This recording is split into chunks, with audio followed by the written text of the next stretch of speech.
With Disney Lorcana's inaugural World Championship looming this weekend, I figured it was a chance to provide those completely unaware an understanding of what will determine the first 3 rounds of Lorcana's most important and historical tournament to date.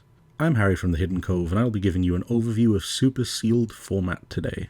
It also felt like a good chance to talk about it because as of today, we have absolutely no idea if this format will be used in future lower stakes competitive events.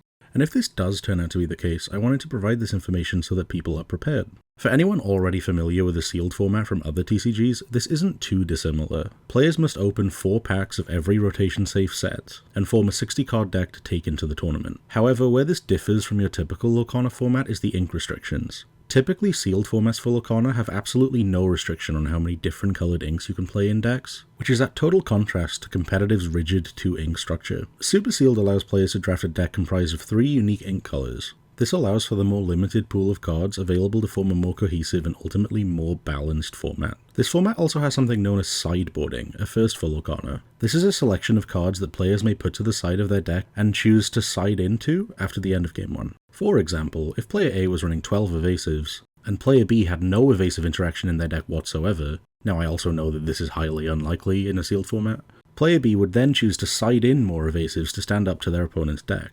Note that at the end of each round, players must side out of their previously sided in cards to return to their original selected 60 cards. Many players unfamiliar with sealed, particularly within such a high stakes environment, may wonder why a format with so much variance is included when it comes to deciding the inaugural world champion. This, I personally believe, was decided as Ravensburger aren't using this tournament to decide what is the best deck of Lorcana, but are here to crown and celebrate the best all-around player. Sealed is a format that takes tremendous amount of skill to execute at the highest of levels, and overcoming that variance is imperative, improving you're the one to take home that coveted 1-of-1 Golden Mickey. So what cards should you look for in a sealed pool? And how should you analyze those cards within that context? Well, the most important thing to consider is always the individual card value, not in terms of price. Seriously, please don't draft based on card prices, you will lose. You what? But in terms of what that specific character or action provides you. A good example is to analyze a card like Pull the Lever, a card that sees competitive play in standard format right now. Contrastingly, this is perhaps a skip in a super sealed pod, as your chances of pulling a coinciding wrong lever may make your commitment to both Emerald and Amethyst ultimately fruitless.